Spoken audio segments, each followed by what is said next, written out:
ሰበር ዜና የፕሪቶሪያ ሰላም ስምምነት ፈረሰ። ህወሓት ጦርነቱን በይፋ ጀምሮታል። ከአውደ ውጊያ ያደረሰን ሰበር ዜና አለ፣ በዝርዝር እናቀርበዋለን። አቶ ጌታቸው ረዳ ህወሓት ከጅቡቲ ወደ አዲስ አበባ መስመርን ሊዘጋ እንደሆነ ሚስጥራዊ መረጃ ይፋ አድርገዋል። ሰፋ ያለ ዘገባ ይዘንበታል። እስከ ፍጻሜው ከኛ ጋር ከሆናችሁ ተሰሙታላችሁ። ጦርነቱ በፍጥነት አድማሱን እያሰፋ ነው። ጉዳት የደረሰባቸው ቀጠናዎች ታውቀዋል። ልዩ መረጃ ይዘንበታል። በቆይታችን ይደመጣል። የመንግስት የጤና ተቋም የሆነው አላርት ሆስፒታል በካይ ኬሚካል ወደ ወንዝ በመልቀቁ 1 ሚሊዮን ብር መቀጣቱ ተገለጸ። ክቡራትና ክቡራን የጥበብ ሚዲያ ቤተሰቦች በዛሬው ቆይታችን እነዚህንና ሌሎችንም ሀገር አቀፍ እንዲሁም ቀጠናዊ መረጃዎችን በዝርዝር ወደ እናንተ የምናቀርብ ይሆናል። ሚዲያችን በጋዜጠኞች የተመሰረተ ሚዛናዊና ተአማኒ መረጃዎችን በየዕለቱ የሚያደርሳችሁ ገለልተኛ የሚዲያ ተቋም ነው። ለቤቱ አዲስ የሆናችሁ ሰብስክራይብ በማድረግ የደወል ምልክቷን በማብራት የቤቱ አባል ትሆኑ ዘንድ በአክብሮት እንጋብዛለን። በየዕለቱ የምንለቃቸው ሰበር መረጃዎች በፍጥነት ይደርሷችኋል። ዛሬ በኢትዮጵያ ንግድ ባንክ አንድ የአሜሪካን ዶላር 148 ብር ከ4 ሳንቲም ተገዝቶ 151 ብር ከ3 ሳንቲም እየተሸጠ ነው። አንድ የሳውዲ ሪያል 39 ብር ከ5 ሳንቲም ተገዝቶ 40 ብር ከ3 ሳንቲም ይሸጣል። የተባበሩት አረብ ኤምሬት ድርሃም 40 ብር ከ4 ሳንቲም እየተገዛ 41 ብር ከ2 ሳንቲም ይሸጣል። የቻይና ዩዋን 20 ብር ከ4 ሳንቲም ተገዝቶ 20 ብር ከ8 ሳንቲም እየተሸጠ ይገኛል። የኩዌት ዲናር 474 ብር ከ7 ሳንቲም ተገዝቶ 484 ብር ከ2 ሳንቲም ይሸጣል። የስዊዝ ፍራንክ 181 ብር ከ1 ሳንቲም እየተገዛ 184 ብር ከ7 ሳንቲም በዛሬው ዕለት እየተሸጠ ነው። የአውሮፓ ዩሮ 171 ብር ከ1 ሳንቲም ተገዝቶ 174 ብር ከ6 ሳንቲም በዛሬው ዕለት የምንዛሬ ዋጋው ነው። የእንግሊዝ ፓውንድ ስተርሊንግ 191 ብር ከ4 ሳንቲም ተገዝቶ 195 ብር ከ2 ሳንቲም የዕለቱ የመሸጫ ዋጋ ነው። ኢትዮጵያ በሀገር አቀፍ ደረጃ አዲስ የሰለጠኑ ልዩ ጸረ ሽብር ኮማንዶ ኃይሎችን ልታሰማራ ነው ተባለ። በቅርቡ በሁሉም የሀገሪቱ አካባቢዎች የተኛውንም አይነት ግዳጅ ለመፈጸም የሚሰራ በርካታ ልዩ ጸረ ሽብር ኮማንዶ ኃይል አሰልጥኖ ለማስመረቅ የመጨረሻ ምዕራፍ ላይ መድረሱን የኢትዮጵያ ፌዴራል ፖሊስ አስታውቋል። የኢትዮጵያ ፌዴራል ፖሊስ ኮሚሽነር ጀነራል ደመላሽ ገብረ ሚካኤል በርካታ ልዩ የጸረ ሽብር ኮማንዶ ኃይል አሰልጥነን ለማስመረቅ የመጨረሻ ምዕራፍ ላይ ደርሰናል ሲሉ በበጀት ዓመቱ አንደኛ ሩብ ዓመት የእቅድ አፈጻጸም ማጠቃለያ ግምገማ ላይ ተናግረዋል።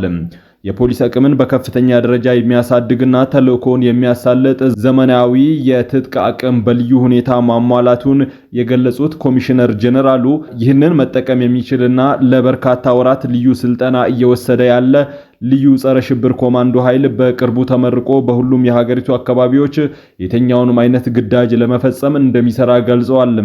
አክለውም የኢትዮጵያ ፌዴራል ፖሊስ የተኛውንም አይነት ፖሊሳዊ ግዳጅ መፈጸም የሚያስችል አቅም እየገነባ መሆኑን ጠቅሰው በቅርቡም በሀገሪቱ በየተኛውም ጫፍ የራሱን ግንኙነት በራሱ ለማሳደግ የሚያስችል የኮሙኒኬሽን አቅም ለመፍጠር ለረጅም ጊዜ የሚያገለግሉ የአጭርና የመካከለኛ የረጅም ርቀት የመገናኛ ራዲዮ ግንኙነት ስርዓቶችን ወደ ስራ የሚያስገባ መሆኑን አመላክተዋል። የመንግስት የጤና ተቋም የሆነው አላርት ሆስፒታል በካይ ኬሚካል ወደ ወንዝ በመልቀቁ 1 ሚሊዮን ብር መቀጣቱ ተገለጸ። የመንግስት የጤና ተቋም የሆነው አላርት ሆስፒታል በኮልፌ ቀራኒዮ ክፍለ ከተማን በወንዝና በወንዝ ዳርቻ በካይ ቆሻሻን በመልቀቅ 1 ሚሊዮን ብር መቀጣቱን የአዲስ አበባ ከተማ አስተዳደር ደንብ ማስከበር ባለስልጣን አስታውቋል። ብክለቱ በከተማው የአካባቢ ጥበቃ ባለስልጣን ባለሙያዎች በላቦራቶሪ የተረጋገጠ በመሆኑ ሆስፒታሉ 1 ሚሊዮን ብር መቀጣቱ ተገልጿል። በተጨማሪም በክፍለ ከተማው ወረዳ 4 በወንዝ ዳርቻ ብክለት የፈጸሙ 6 የተሽከርካሪ እጥበት አገልግሎት ሰጪ ተቋማት ወይም ላቢያጆች እያንዳንዳቸው 600 ሺህ ብር መቀጣታቸው ተመላክቷል። ባለስልጣኑ በተደጋጋሚ በተለያዩ አማራጮች የግንዛቤ ፈጠራ ስራ ቢሰራም ህገወጥ ተግባራቶች በማይታቀቡ ግለሰቦችና ድርጅቶች ላይ የሚወሰደው እርምጃ ተጠናክሮ የሚቀጥል በመሆኑ ነዋሪዎችና ተቋማት ከመሰል ተግባራት እንዲታቀቡ አሳስበዋል። ባንኮች በልዩ ኢኮኖሚ ዞኖች ቅርንጫፍ መክፈት ስለሚችሉበት ሁኔታ የሚደነግግ ረቂቅ መመሪያ ተዘጋጀም። የብሔራዊ ባንክ በልዩ ኢኮኖሚ ዞኖች ቅርንጫፍ ለመክፈት የሚፈልጉ ባንኮች በአጠቃላይ በሀገሪቱ የሚገኙ ባንኮች ካላቸው ጠቅላላ ሀብት በመጨረሻው የበጀት ዓመት ሪፖርት መሰረት ቢያንስ 2% የሀብት ድርሻ እንደሚይዙ ማሳየት የሚችሉ መሆን እንደሚገባቸው የሚደነግግ ረቂቅ መመሪያ ነው የተዘጋጀው። ብሔራዊ ባንክ የባንኮች ስራ አሰጣጥና ፍቃድ ቁጥጥርን በተመለከተ በልዩ ኢኮኖሚ ዞኖች ቅርንጫፍ የሚከፍቱባቸውን ፈቃድ ለማግኘት ማሟላት የሚገባቸውን ቅድመ ሁኔታ፣ የቁጥጥር ሂደትና የባንኮችን የሥራ እንቅስቃሴ ለመደንገግ አዲስ ረቂቅ መመሪያ ማዘጋጀቱ ነው የተገለጸው። ብሔራዊ ባንክ ባወጣው ሪፖርት መሰረት እስከ ሰኔ 2017 ድረስ ባለው ጊዜ የተመዘገበው የባንኮች ጠቅላላ ሀብት 3.3 ትሪሊዮን ብር መድረሱን ያሳያል።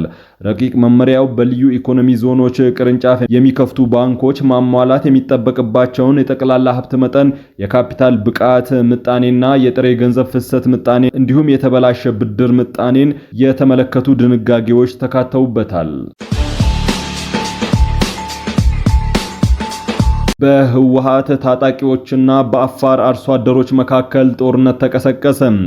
ትላንት ምሽት የህወሓት ኃይሎች ወደ አፋር ክልል ውጊያ የከፈቱ ሲሆን በፈጸሙት በከባድ መሳሪያ የታገዘ ጥቃት ወራ፣ ኩሳ፣ ሰባራ፣ ዶያ፣ ገደባላ፣ ካርማ፣ አጋ እንዲሁም ሚኪል የሚባሉ የአፋር ክልል መንደሮችን ተቆጣጥረዋልም ተብሏል። ህወሓት በአፋር ክልል የትግራይ ሰላም ኃይል የተባለው ታጣቂ ኃይል እንደሚንቀሳቀስ በመግለጽ የአፋር ብሔራዊ ክልላዊ መንግስትንና የፌዴራሉን መንግስት በተደጋጋሚ ሲከስ ቆይቷል።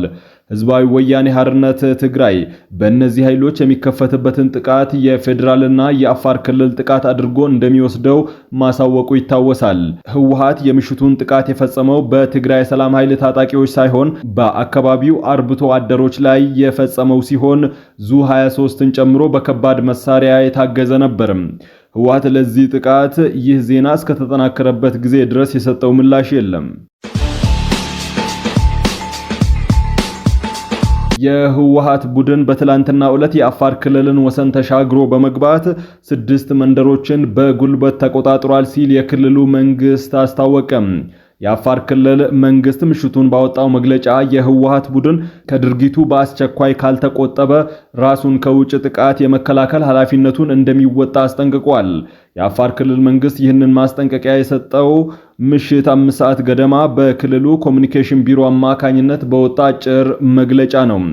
ክልሉ በዚህ ዙሪያ ጠብ አጫሪና ከጥፋቱ የማይማር ሲል የጠራው የህወሓት ቡድን ጥቅምት 26 2018 ከምሽቱ 1 ሰዓት ገደማ የአፋር አርብቶ አደሮች ላይ የከባድ መሳሪያ ተኩስ መክፈቱን አስታውቋል። በእነዚህ አርብቶ አደሮች የህወሓት ታጣቂዎች በሞርተርና በዙ 23 ከባድ ድብደባ መፈጸማቸውን የክልሉ መንግስት አስታውቀዋል። የህወሓት ጠብአጫሪ ቡድን በአካባቢው ተኩስ በከፈተበት ወቅት ሰላም ወዳዱ የአፋር ሽማግሌዎች እንዲመለሱ ቢማጸናቸውም ጉጅሌው አሻፈረኝ በማለት ግጭቱን አስከትሏል ሲል የአፋር ክልል በዚሁ መግለጫ ወንጅሏል። የጦር ኃይሎች ጠቅላይ ኤታማዦር ሹም ፊልድ ማርሻል ብርሃኑ ጁላ በሰሞኑ ባደረጉት ንግግር በከሃዲነትና በወንጀለኛነት የፈረጁትን የህወሓት ቡድን ጉጅሌ የሚል ስያሜ መስጠታቸው የሚታወስ ነው። ኤታማዦር ሹሙ በዚህ ንግግራቸው ህወሓት ከፕሪቶሪያ የግጭት ማቆም ስምምነት በኋላ አድርጓቸዋል ያሏቸው ትንኮሳዎች፣ እንቢተኝነቶችና ስራዎች ወደ ጦርነት ለመግባት ከበቂ በላይ ናቸው ሲሉም ተደምጠው ነበር። የአፋር ክልል በምሽቱ መግለጫው የህወሓት አዛውንቶች ስብስብ ያለው የህወሓት ቡድን በንጹሃን ላይ የከባድ መሳሪያ ተኩስ በመክፈት የፕሪቶሪያ ሰላም ስምምነትን በግጭት አዋጅ በግልጽ አፍርሶታልም ብሏል። ጥቅምት 23 2018 በደቡብ አፍሪካ ፕሪቶሪያ ከተማ በፌዴራል መንግስትና በህወሓት ተወካዮች መካከል የተፈረመው የግጭት ማቆም ስምምነት በትግራይ ክልል ለ2 ዓመት ሲካሄድ የቆየውን ደም አፋሳሽ ጦርነት እንዲቋጭ አድርጎ ነበር። የዚህ ስምምነት መታሰቢያ 3ኛ ዓመትን በማስመልከት የአውሮፓ ህብረትና የህብረቱ አባል ሀገራት እንዲሁም ኖርዌይ ባለፈው እሁድ ባወጡት መግለጫ በፕሪቶሪያ ሰላም ስምምነት ፈራሚዎች መካከል ፖለቲካዊ ውይይት ከመጪው ምርጫ በፊት መልሶ እንዲጀመር ጥሪ አቅርበውም ነበር። ይህ ጥሪ ከቀረበ ከ2 ቀናት በኋላ መግለጫ የሰጠው የአፋር ክልል የህወሓት ቡድን የክልሉን ወሰን ተሻግሮ ከፈጸመው ድርጊት በአስቸኳይ እንዲቆጠብ አሳስቧል። ቡድኑ ይህንን የማያደርግ ከሆነ ግን የአፋር ክልል መንግስት የዜጎችን ደህንነትና የወሰን ክብር ማስጠበቅ እንዲሁም ራሱን ከየትኛውም የውጭ ጥቃት የመከላከል ኃላፊነቱን እንደሚወጣ አስጠንቅቋል።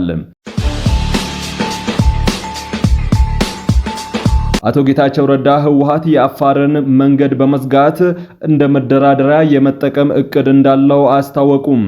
የጠቅላይ ሚኒስትሩ የምስራቅ አፍሪካ ጉዳዮች አማካሪ የሆኑት አቶ ጌታቸው ረዳ የህወሓት ኃይሎች ወደ አፋር ክልል ዘልቀው መንደሮችን መቆጣጠራቸውን ተከትሎ አስተያየት ሰጥተዋል። አቶ ጌታቸው ኋላ ቀር ያሉት ቡድን የፕሪቶሪያ ስምምነትን ለማፍረስ የተለያዩ የጭቅጭቅ አጀንዳዎችን ለመፍጠር ሞክሮ የፌዴራል መንግስት በዝምታ ማለፉን ገልጸዋል። አሁን ግን የፌዴራሉን መንግስት ወደ ግጭት ለመጎተት እየሞከረ ነው ሲሉ ተናግረዋል። አቶ ጌታቸው ረዳ ይህንን የሻቢያ አጀንዳ ያሉትን ጉዳይ በጎይቶም ትዕዛዝ እንደሚፈጽም ተናግረዋል። ለዚህም ጥቃት ዋና ተጠያቂ ፍስሐ ማንጁስና ዮሐንስ መዲድ ናቸው ሲሉ ስም ጠቅሰው ወንጅለዋል። እናንተ ኋላ ቀር ቡድን ወደ አፋር የሚወስደውን መንገድ በመዝጋት የአፋርን ህዝብ እንደ ድርድር መሳሪያ የመጠቀም ዓላማ እንዳላችሁ አውቃለሁ። ይህ እንደሚሆን በፍጹም አታስቡ ሲሉ ምክራቸውንም ለግሰዋል። የአሁኑ የትግራይ ጦር ቲዲኤፍ እና ቲፒኤፍ ከፌዴራል መንግስት ጋር በምንም መልኩ የሚያጋጭ አጀንዳ የለውም ያሉት አቶ ጌታቸው የኋላ ቀሩ ቡድን የሻቢያን አጀንዳ እንዳይጠቀም አሳስበዋል። ወደ ጎረቤታችን ሱዳን መረጃ እናልፋለን። የጀነራል አልቡርሃን ወታደራዊ ኮሚቴ ድርድሩን ውድቅ አደረገ።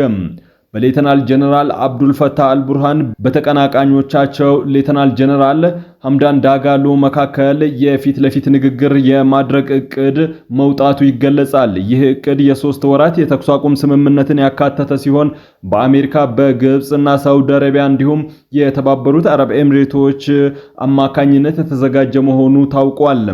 በእቅዱ ላይ በሌተናል ጀነራል አብዱል ፈታህ አልቡርሃን የሚመራው የሱዳን ወታደራዊ ኮሚቴ ውይይት ካደረገ በኋላ እቅዱን ውድቅ ማድረጉን ሱዳን ትሪቡን ዘግቧል። ከፍተኛ ወታደራዊ መኮንኖችን ያካተተው ይህ ኮሚቴ በውሳኔው ህጋዊውን መንግስት ከህገወጥ ሚሊሻ እኩል በሚያስቀምጥ ማናቸውም ውይይት ላይ አንሳተፍም ያለ ሲሆን እንደዚህ አይነቱ ውይይቶች ከሱዳን ህዝብ ፍላጎት ጋር የማይሄዱ መሆናቸውን ገልጿል። የሱዳን ጸጥታና መከላከያ ምክር ቤት በሚል የሚጠራው ይህ ኮሚቴ የሱዳን መንግስት አቋም ግልጽና የማያሻማ ነው። እሱም በፈጥኖ ደራሽ ኃይሉ ሚሊሻ የተፈጸመውን ግድያና ውድመት መከላከል ነው ያለ ሲሆን ጦርነቱም የህልውናና የክብር ጉዳይ መሆኑን አስታውቋል። በመግለጫው ማጠቃለያም በውጊያው ላይ ሙሉ ድል እስኪገኝ ድረስ ሁሉንም በሀገር ውስጥና በውጭ የሚገኙ ሱዳናውያን ድጋፋቸውን እንዲቀጥሉ ጥሪ አቅርበዋል። ክቡራትና ክቡራን የጥበብ ሚዲያ ቤተሰቦች ለሰዓቱ የመራረጥናቸው ዘገባዎቻችን በዚህ አብቅተዋል። ከኛ ጋር በመሆን መረጃን ከጥበብ ስለተከታተላችሁ ከልብ እናመሰግናለን። ሚዲያችን በጋዜጠኞች የተመሰረተ ሚዛናዊና ተአማኒ መረጃዎችን በየዕለቱ የሚያደርሳችሁ ገለልተኛ ሚዲያ ተቋም ነው። ለቤቱ አዲስ የሆናችሁ ሰብስክራይብ በማድረግ የደወል ምልክቷን በማብራት የቤቱ አባል ትሆኑ ዘንድ በአክብሮት ጋብዘን ተሰናበትን። ሰላም።